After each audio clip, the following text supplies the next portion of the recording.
Hey, what's up? This is Karen Civil, and I just got interviewed on the Progress Report. The Progress Report. All right, what's going on? It's your girl Lalaa Shepard checking in from the Progress Report. Y'all, I am so honored. You know, myself and so many other young ladies have been looking up to you for so many years. Thank you. And I remember reading your book, the Be You and Live Civil. Yes. So can you tell us the importance of, just walking in your purpose and just doing the things that you're passionate about? Oh man, throughout the years, it's crazy. I just feel like it's this evolution to it, but it's really just being honest with yourself and committed to the space that you're in, because you're gonna have those, the evolution, the changes, and that's why I'm like, Karen, in a world that wants you to be everything else, because you hear so much outside noise and everything else, remember to live civil. And live civil, obviously that's my last name, so it's just like a reminder to always be you, to live the life that you see for yourself, not the standards that society continues to set for us, because at times they're limited, right. Especially when you're like a person of color, a woman on top of that, and then now it's like all these additional labels and things they add to it, so it's just like, well, damn, can I start the race? So that's the importance of it, is continue to live in your space, your purpose, know that growth comes with it. I can go on and on and on, but yeah, just continuing to live in your purpose. I know it sounds easier said than done, but just loving on yourself, appreciating yourself, and not just letting the outside noise in society control your thoughts and just how you're feeling and how you continue to move.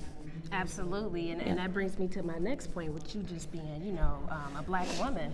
Talk about just successfully maneuvering through a male-dominated industry. It's so much conversation where people just think it's only male-dominated. It's a lot of amazing women through it. Absolutely. And instead of always focusing on how I get through it with them, I rather focus on the amazing women that and there have been some amazing men, and I want to make sure to honor them too. I focus on the amazing people who help me get through it. Absolutely. Because those sharks will always exist, especially just think of the industry can be the Pacific Ocean, like the Pacific Ocean or just whatever else. They're always going to have those sharks, those things in there.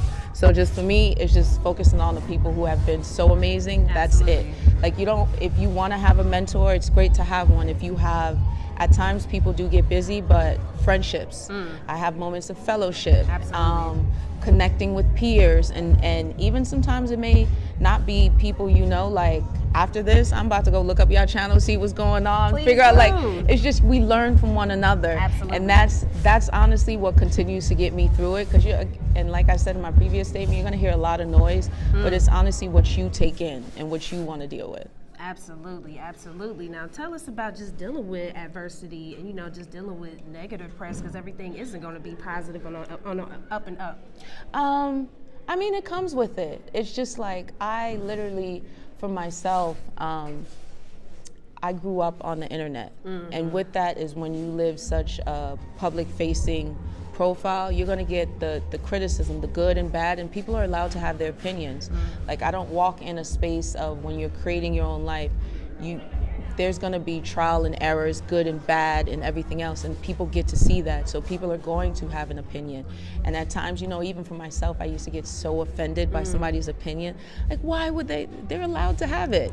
So it's dialogue, it's discourse, it's nothing that you can necessarily do about it, but these aren't people that you see in your everyday life, that you interact with all the time.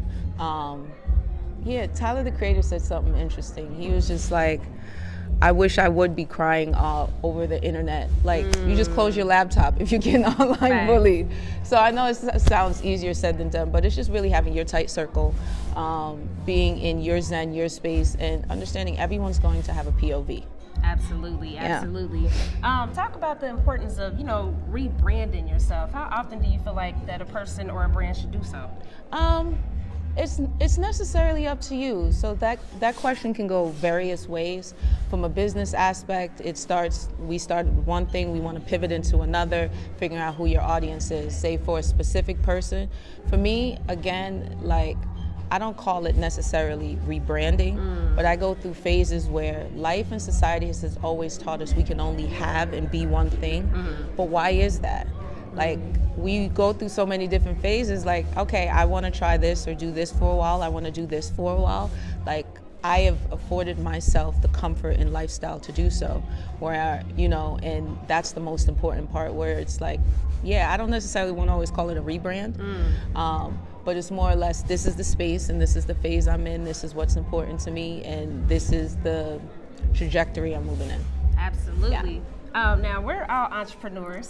So could you give us some tips for, you know, to be a successful entrepreneur, you know, for the long haul? Oh, okay. Can I give you the real? Absolutely. Make sure, just like, people don't talk about when it comes to business, they say finance and this and that. Just your mental. Because sometimes the shit, I'm sorry for cursing, shit's gonna drive you crazy. Like certain just conversations, you take in a lot of energies and different things and just people, and at times just the support doesn't feel like it should be there, where you think, oh my God, my friends and family aren't supporting me, and it's like, they're not necessarily my consumers. You would like them to, and it's like checking your ego, like what's coming from a place of love, what's coming from a place of this, when you step down, when you see growth, and these type of conversations, like making sure you have your therapist, like you're doing your work, where you see how, like, there were times where I wish I could have been, even in my companies, a better boss, you know, to people around me who I feel like I fell short on, you know, and even with those situations, it's like I take it and you get your growth from it. It's like, now that I see it, now I'm able to have those conversations like, okay, now moving forward, this is what I want to do, X, Y, Z. But yeah, that mental, so you can process all of the shit that's coming your way, to me, is super important. So if I'll give you one thing, because there's so many things, it's just that part. The conversations, how you build, being honest with yourself, what a 3-month plan look like, what's a 6-month plan, a 9 month, a year to 5 years to 10. You know. I love that. I love that. Yes. Now, lastly, our platform is called the Progress Report. We ask all our guests this, so we have to ask you, what does the keyword progress mean to you? What does progress mean to me? Yes, ma'am. Growth. Just continued growth. It's like just continued growth. Elevation. Yeah. Absolutely. Well, Karen, thank you so much for your time. Thank you for having me. Absolutely. This was dope. The Progress Report.